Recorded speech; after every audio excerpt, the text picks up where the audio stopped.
Eh bien bonjour à toutes, bonjour à tous et bienvenue dans ce nouveau tutoriel, bienvenue sur phototuto.com. Nous allons étudier cette semaine ensemble comment tout le processus pour faire un panorama de la prise de vue. Enfin, la prise de vue, je vous l'explique dans l'article, c'est pas très compliqué. Et nous allons donc voir ensemble dans cette partie, la partie retouche post-traitement complet, donc du panorama en question. Alors, nous voici donc dans Photoshop, dans Lightroom, pardon. Nous voici dans Lightroom. Donc, dans un premier temps, nous avons nos 8 photos. Ce panorama se compose de 8 photos. Nous avons donc, dans un premier temps, ce sont des fichiers RAW, des fichiers bruts, donc sur lesquels nous allons travailler. Alors, ce qu'il nous faut faire, c'est sélectionner tout d'abord la photo sur laquelle nous allons travailler. Nous allons travailler sur une photo et ensuite nous allons appliquer nos réglages sur l'ensemble des photos de notre panorama. Voilà. C'est parti, j'ai sélectionné celle-ci, non pas parce qu'elle se trouve à peu près au milieu, mais parce qu'elle a une luminosité, la scène présente à peu près l'ensemble une luminosité moyenne. Voilà.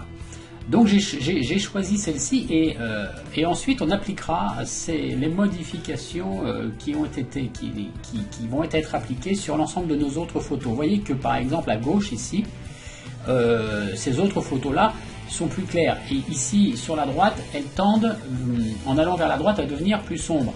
Donc c'était, oui, alors soit celle-ci que j'ai choisi. Donc j'ai choisi celle-ci et donc nous allons commencer à travailler sur cette première photo. Alors ici nous allons faire très simple. Dans un premier temps, nous allons juste faire quelques corrections, quelques ajustements, même pas des corrections, on va dire que ce sont plutôt des ajustements dans un premier temps. Et donc on va tout d'abord appliquer les corrections de l'objectif. Donc je fais activer le profil de correction, je vérifie que mon profil a bien été pris en compte, et si ce n'est pas le cas, donc là moi je sais, alors en regardant ici en haut à gauche, là vous voyez, je vois que ça a été photographié avec un 70-300. Je sais que mon 70-300, bon, c'est un objectif de marque Tamron. J'ai juste eu à mettre ici dans le champ marque, la marque, le nom de la marque de l'objectif, et Lightroom a automatiquement détecté de quel objectif il s'agissait. Donc il s'agit bien du 70-300, stop 4 à 5.6. etc. etc.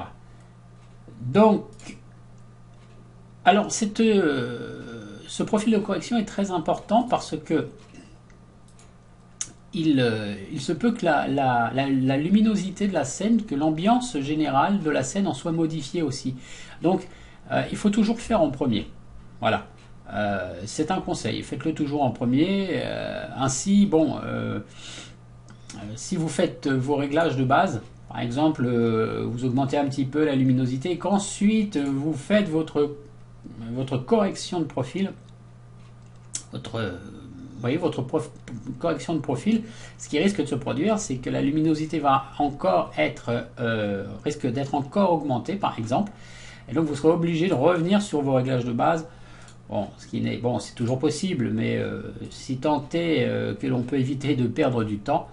Donc voilà, faites-le toujours en premier. Je clique également sur supprimer l'aberration chromatique, quoique dans ce type d'image, avec ce type de contraste, on n'en aura pas, avec ce type de luminosité, ce type d'ambiance, on risque de pas trop en avoir. Je vais donc maintenant dans mes réglages de base. Alors la première chose que je vois, c'est que c'est une image un peu sombre. Donc on va augmenter légèrement, très légèrement, voilà. Allez, enfin très légèrement. On va augmenter l'exposition, voilà.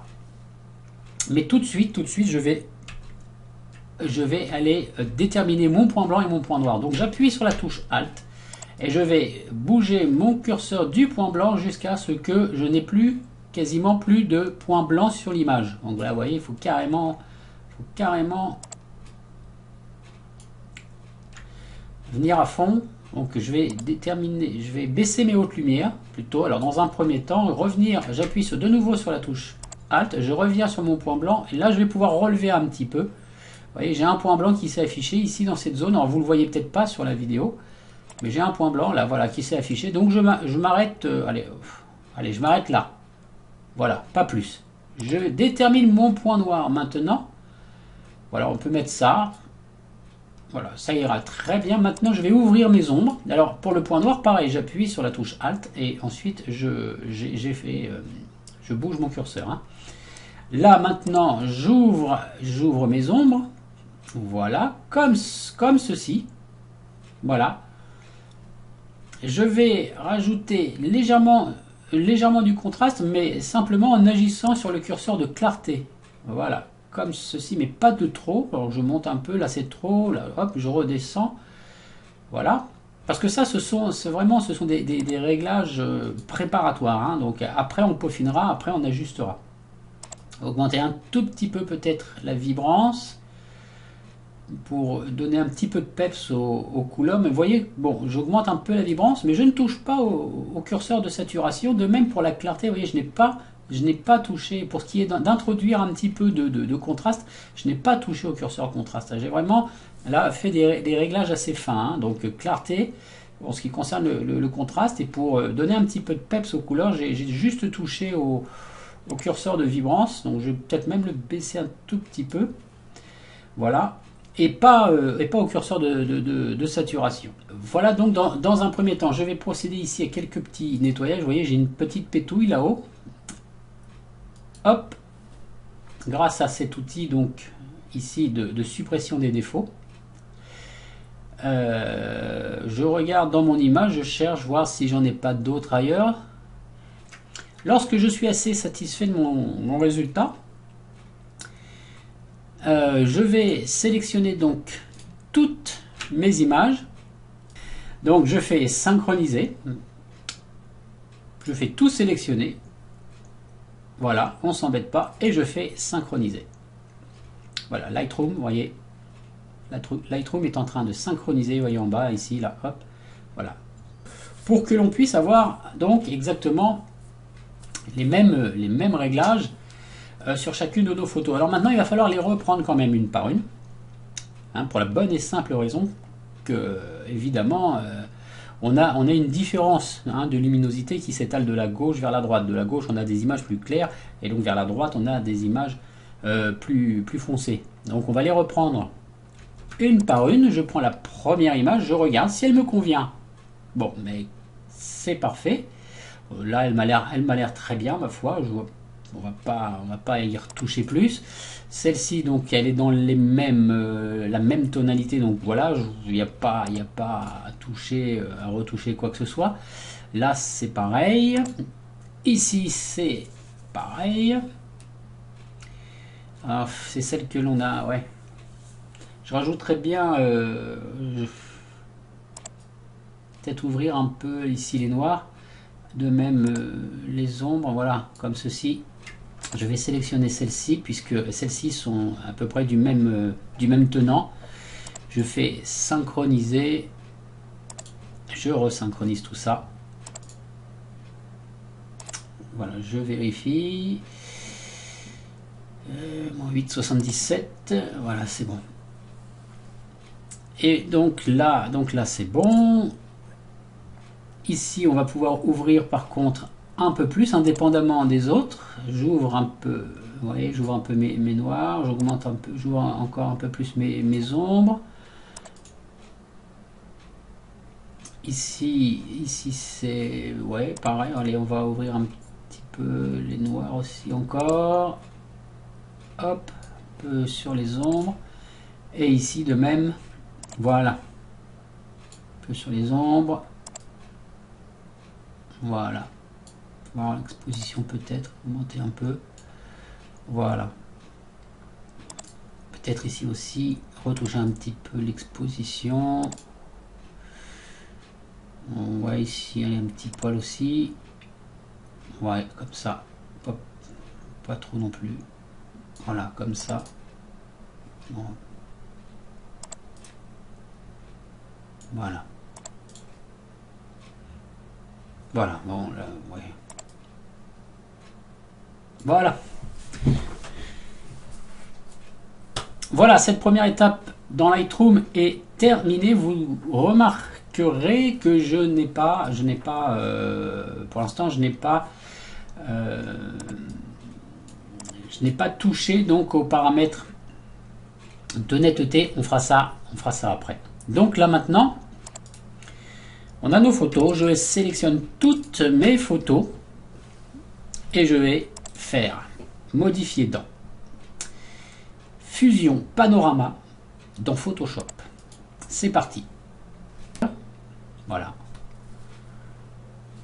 Alors ici nous sommes donc dans Photoshop. Une fenêtre Photomerge s'ouvre avec la liste de nos fichiers, des fichiers en question, des fichiers de notre panorama. Je laisse la disposition sur Auto. Fusion des images doit être cochée. Je fais juste OK. Rien de bien compliqué. On laisse Photoshop travailler. Il n'y en a pas pour très longtemps, mais je vous reprends juste après. Donc nous voici avec notre panorama assemblé par Photoshop. Alors tout de suite, je fais ici dans la fenêtre des calques un clic droit, fusionner les calques. Donc voilà. Tout de suite, la première chose que je fais, c'est que je fais une copie du calque, CTRL J, et je vais maintenant procéder au recadrage de ce panorama. Le recadrage, et également, on va essayer de le mettre un petit peu droit aussi par la même occasion. Donc, je commence ici par le bord droit. Vous voyez, j'ai un bâtiment ici. Alors, je mets mon bord droit à peu près à environ 1,5 cm, 2 cm du bord du bâtiment. Après, c'est vous qui voyez, bien entendu. Si vous voulez mettre plus, vous mettez plus. Hein. Si vous voulez mettre moins, vous mettez moins. J'essaye de conserver, par contre, ce personnage-là ici au premier plan. Hein. Idem, donc pour le bord gauche, je viens le mettre ici à peu près à 1 cm, 1 cm et demi du rivage, hein, ici à peu près. Je vais ramener cette partie-là légèrement ici, baisser un petit peu au niveau du ciel de même, voici.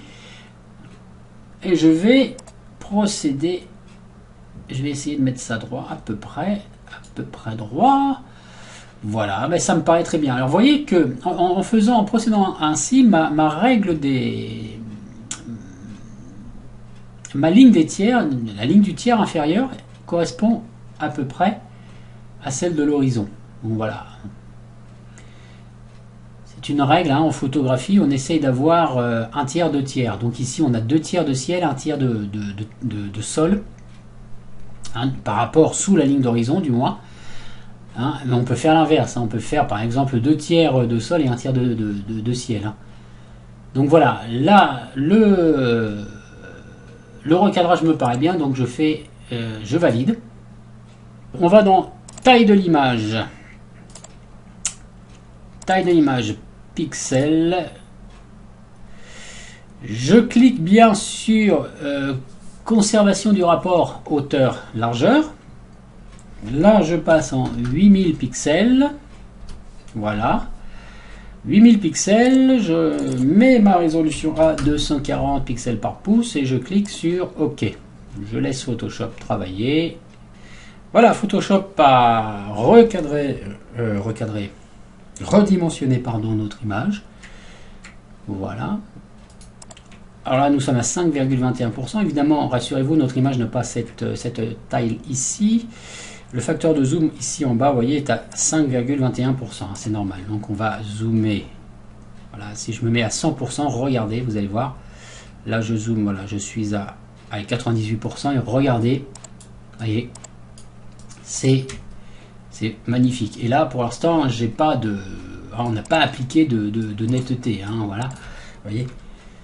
Ça nous fait quand même une image assez grande, hein, quand même. Hein. Donc, on va tout de suite maintenant corriger ces zones ici, là, en haut, Et en bas, vous voyez des zones qui sont vides. Donc je sélectionne, je prends mon outil de sélection, outil baguette magique. Je clique à l'intérieur de cette zone, dépourvue d'informations. Je fais sélection, modifier, dilater, et je mets une valeur de 3 pixels. Là, je vais dans édition, remplir. Je vérifie que dans le champ avec, il y ait bien contenu pris en compte qui soit sélectionné. Je fais OK. Et on laisse là aussi Photoshop travailler un instant. Ça va pas être très long non plus. Et voilà. Voilà. CTRL D pour désélectionner. Et on voit que Photoshop nous a effectivement reconstruit, on va dire, la zone en tenant compte des pixels qui étaient des informations qu'il avait aux alentours. On fait la même chose ici. Sélection, modifier, dilater, 3 pixels, remplir, donc édition, remplir, avec contenu pris en compte et on fait OK.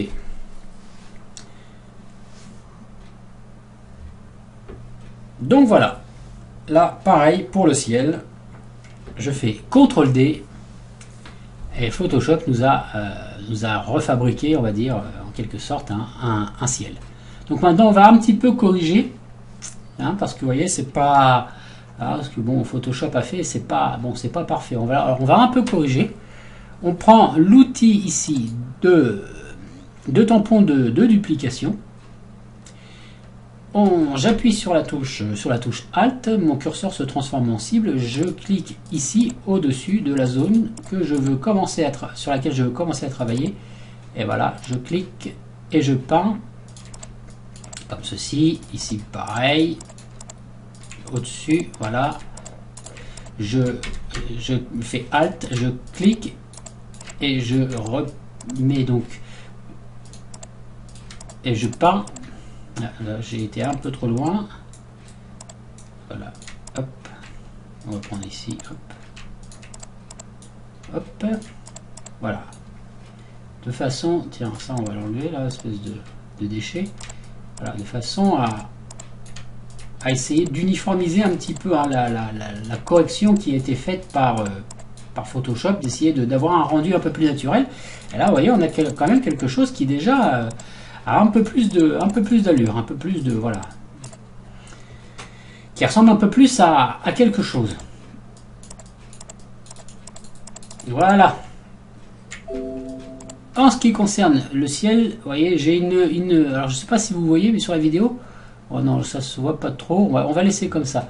Donc là j'ai mon ciel, vous voyez, qui présente quand même une certaine... ici, vous voyez, c'est pas très naturel, toute cette zone-là. Ici, là, voilà jusqu'ici. Donc voilà, on va corriger ça aussi. Alors, on va utiliser l'outil ici qui s'appelle l'outil pièce. Donc, vous faites un clic droit. Si, par exemple, vous avez l'outil correcteur de sélectionner, ici, à ce niveau-là, vous faites un clic droit et vous sélectionnez l'outil pièce. Vous entourez la zone que vous désirez corriger. Vous l'entourez comme ceci. Hop. Là, vous relâchez. Donc Photoshop crée une sélection. Vous cliquez à l'intérieur de cette zone et vous déplacez vers une zone. Vers une zone ici, donc juste en dessous, qui correspond à l'idée que vous avez de la luminosité du ciel à l'endroit où vous voulez corriger. Vous relâchez, vous laissez Photoshop travailler et voilà, regardez, admirez le travail. Vous faites CTRL D et c'est déjà un tout petit peu mieux, c'est même beaucoup mieux en fait. On va utiliser l'outil correcteur ici. Pareil que pour l'outil tampon de duplication, j'appuie sur la touche Alt, je sélectionne une zone ici par exemple parce que je veux corriger là. Voilà, je laisse Photoshop travailler. Je veux corriger aussi, vous voyez ici j'ai une différence, j'ai un bleu un peu plus foncé et là j'ai juste à côté un bleu plus clair. Alors je vais cliquer ici et je vais, voilà, hop, voilà, je vais essayer de faire en sorte que la différence entre le bleu foncé et le bleu plus clair soit moins marqué. On va essayer comme ceci peut-être. Voilà, on va dire, voilà, c'est pas non plus, voilà. Voilà, vous voyez, on a étalé cette zone là, et la différence est bien moins marquée. Hein. Là, c'est pareil, on a une petite zone où il y a une différence un peu trop marquée à mon goût. Alors on va, hop, voilà. Voilà, c'est beaucoup mieux. Là, on a une petite pétouille, on va l'enlever au passage. Hop, voilà. Là, ici, de même, vous voyez. Ici, là, je ne sais pas si vous le voyez, j'ai une espèce de, voilà, de zone un peu trop claire. Donc, je clique ici, j'appuie sur la touche Alt, je clique ici, et je viens, hop. Voilà, c'est déjà un peu mieux. Voilà, on va essayer d'améliorer un petit peu. Bon, parfois, il faut faire plusieurs passages. Il faut y aller un petit peu en tâtonnant. Là, il y a des petites pétouilles. J'en profite au passage pour les enlever. Et voilà, mon ciel commence à ressembler quand même à quelque chose. Voilà. Un autre panorama qui commence déjà à ressembler vraiment à quelque chose. Hein. Donc, pour la suite, très rapidement, on va, dans un premier temps, faire un calque de réglage niveau. Donc, je clique ici sur cette icône. Voilà, je crée un calque de réglage niveau. Et regardez bien, je vais prendre le curseur qui se trouve à l'extrême droite et je vais le ramener. Vous voyez, ici, il y a une zone plate, sans information dans l'histogramme ici. Et bien, je vais ramener ce curseur vers le début de mon histogramme, là, enfin, ou en tout cas là où je commence à avoir de l'information. Je le ramène ici, tout au début, vous voyez, et mon image s'éclaircit, vous voyez. Hop, ici, le curseur des informations des tons moyens, je vais le ramener légèrement comme ceci vers la gauche pour ramener encore un peu plus donc de luminosité dans mon image. Et je vais m'arrêter là, c'est tout ce que je fais au niveau des niveaux. Donc, hein, voilà, pour qu'on ait une image un peu moins sombre. Déjà, ce qu'on a fait, on a ouvert en fait les tons sombres et les ombres hein, ici. Hein. Donc voilà, ça c'était pour le calque de réglage niveau. Je fais maintenant un calque de réglage de courbe et je vais commencer en mettant un contraste moyen. Je refais donc un calque de réglage courbe et je vais prendre ma courbe ici au milieu. Donc vous commencez peut-être à connaître un petit peu, je l'ai déjà fait dans le tuto précédent. Voilà, je monte ma courbe comme ceci. Je sélectionne ces deux courbes, je fais CTRL G, je les mets dans un groupe. Je nomme ce groupe, voilà, hop, et je vais maintenant baisser l'opacité de ce groupe, vous voyez, de façon, je baisse l'opacité de ce groupe de façon à ce que l'effet soit moins franc. Là voilà, là je pense que c'est pas trop mal.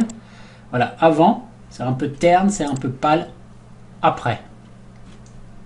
Avant, après. Donc on a pris peut-être un petit peu trop de luminosité ici au niveau des reflets là dans l'eau, mais on va régler ça après. De toute façon, on va venir finaliser notre image après hein, dans Lightroom.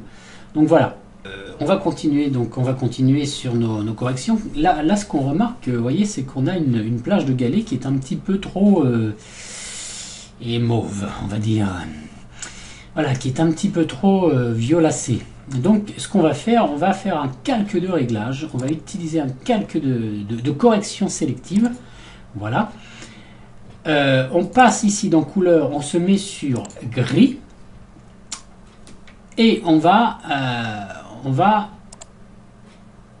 agir sur les curseurs cyan, magenta, jaune et noir. Donc voilà, on va se concentrer sur cette partie donc de l'image de façon, voilà, bon attendez parce que voilà, de façon à essayer d'avoir des galets un petit peu plus réalistes par rapport à la luminosité du soir, hein, bien évidemment. Voilà, ce serait plutôt quelque chose comme ceci. Alors toute notre image est impactée, hein, forcément, mais vous allez voir que donc c'est pas très grave. Voilà, là c'est déjà beaucoup mieux. Je sélectionne mon outil brosse. Ce calque de réglage correction sélective, hein, comme tous les calques de réglage, vient avec un masque de fusion. Donc je vérifie qu'ici mes couleurs de premier plan soit bien noir et blanc. Si tel n'était pas le cas, j'appuie sur la touche D. J'ai un masque de fusion blanc, donc je viens peindre en noir. J'appuie sur la touche X et je peins donc dans... Voilà, je ne veux pas qu'il s'applique ici, donc je peins en noir, voilà, vous voyez, et je ramène finalement l'image telle qu'elle était auparavant. Par contre, si je clique sur ma plage ici, sur mes galets, évidemment, je fais de nouveau revenir comme c'était au préalable, mais c'est pas ce que je veux.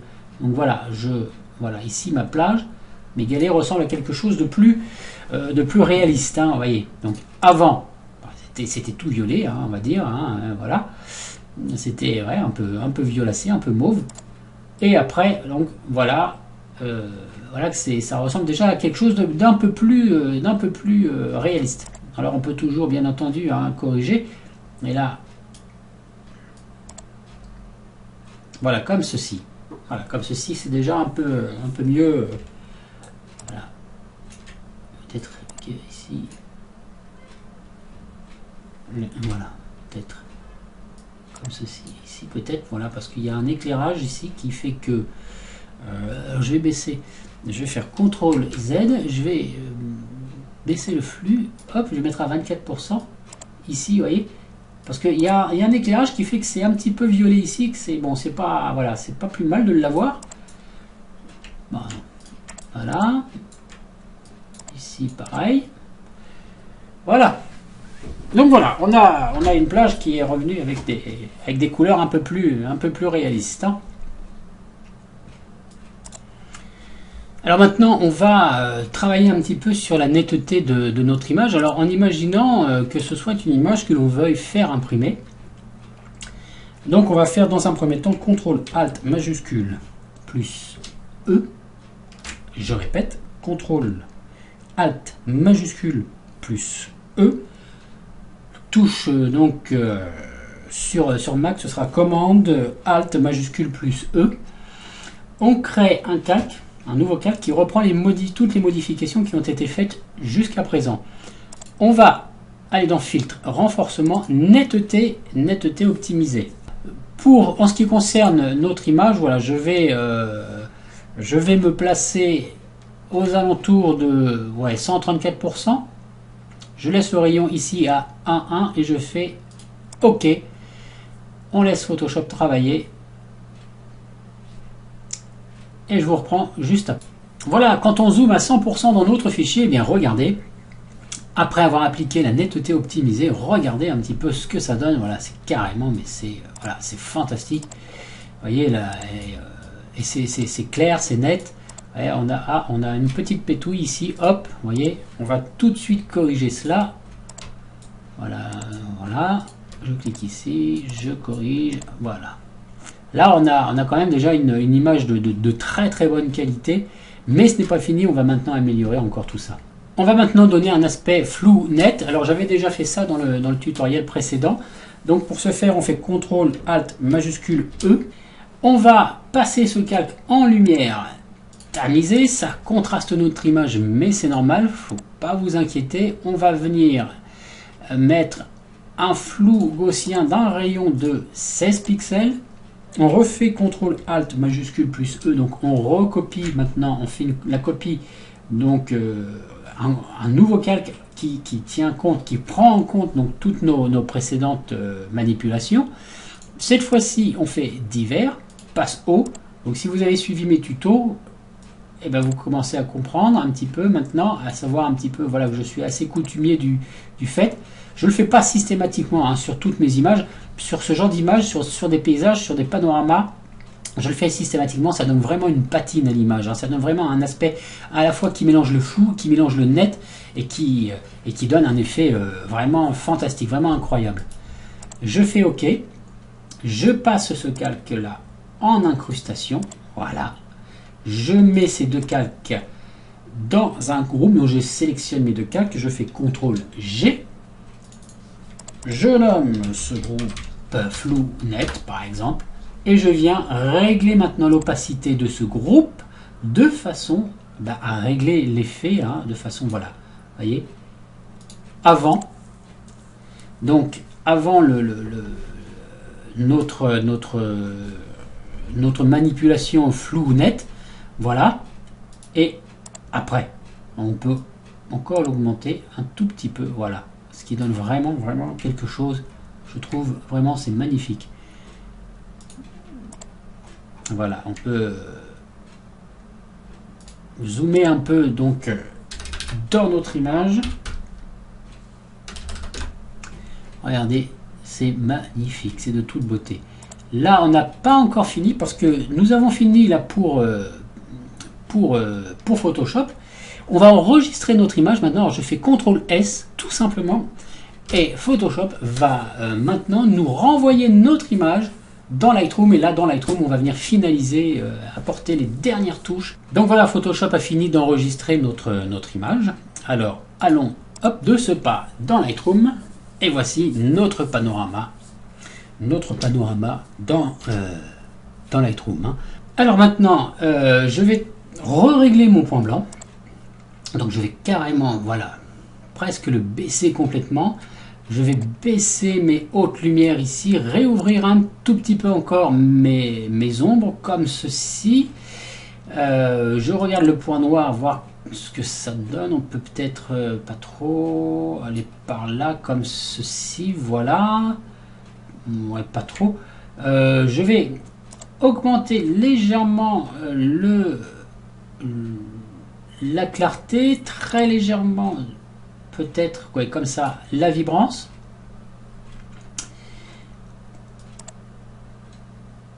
Je vais augmenter là, ici, vous voyez, la température. Voilà, parce que c'était trop froid et ça ne correspondait pas à une atmosphère de fin de journée, de coucher de soleil. Voyons voir si j'augmente un petit peu, voilà, la teinte également, pareil, un tout petit peu, pas trop, voilà. Je vais m'occuper du ciel parce que le ciel, il est super chouette, ce serait dommage de le laisser comme ceci. Donc je clique ici sur le filtre gradué, voilà, je trace une ligne qui part du haut vers le bas, je maintiens la touche Shift pour que ce soit à peu près droit. Voilà, comme ceci, je vais descendre même un tout petit peu. Voilà, je clique sur l'épingle d'édition hein, et je descends. Hein, j'ai descendu donc cette zone qui se compose de 3 lignes en fait, hein, dans laquelle on va venir mettre. Voilà, je vais refroidir un petit peu. Voilà, je vais augmenter la saturation. Voilà, et je vais rajouter un tout petit peu de bleu également. Pas trop non plus peut-être. Voilà, comme ceci. Voilà, c'est peut-être un peu trop. Voilà, comme ceci. Comme ceci. Voilà. Voilà, comme ceci. Voilà, on a un bleu ici, vous voyez, qui tire vers un violet très pâle ici. C'est magnifique. Voilà. Je vais prendre l'outil pinceau de retouche et je vais venir, vous voyez, regardez, on va venir peindre ici. Je vais augmenter la saturation et je vais venir peindre ici. Vous voyez, ici sur la partie de l'horizon où il y a effectivement ce coucher de soleil là. Voilà.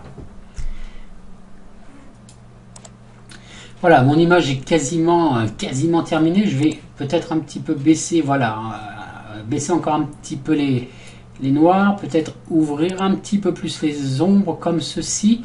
Voilà, et regardez, si je zoome à 50%, eh bien, regardez ce que ça donne. C'est magnifique, vous voyez. On a du détail, hein, on a, voilà, on a vraiment une image fantastique qui vraiment peut figurer, hein, une image de ce type peut figurer sans problème, peut être imprimée et figurer là sur un mur, hein, sans problème. Une image comme ceci est vendue extrêmement cher, hein, en galerie d'art, il faut le savoir. Ce tutoriel est terminé. Je vous dis pour ma part à très bientôt. Je vous remercie de l'avoir suivi. Utilisez les commentaires, ne vous en privez pas, c'est fait pour, ou bien utilisez le formulaire de contact du blog également. Hein, dites-moi vos avis, dites-moi également ce que vous voudriez peut-être, hein, comme tutoriel. N'hésitez surtout pas, hein, envoyez-moi vos commentaires, vos encouragements, vos félicitations, vos critiques, hein, bien entendu, évidemment, hein, sans lesquelles je ne progresserai pas. N'hésitez pas. Je vous dis à très bientôt. Je vous dis donc à la semaine prochaine pour un autre tutoriel. Voilà, merci encore d'avoir suivi ce tuto.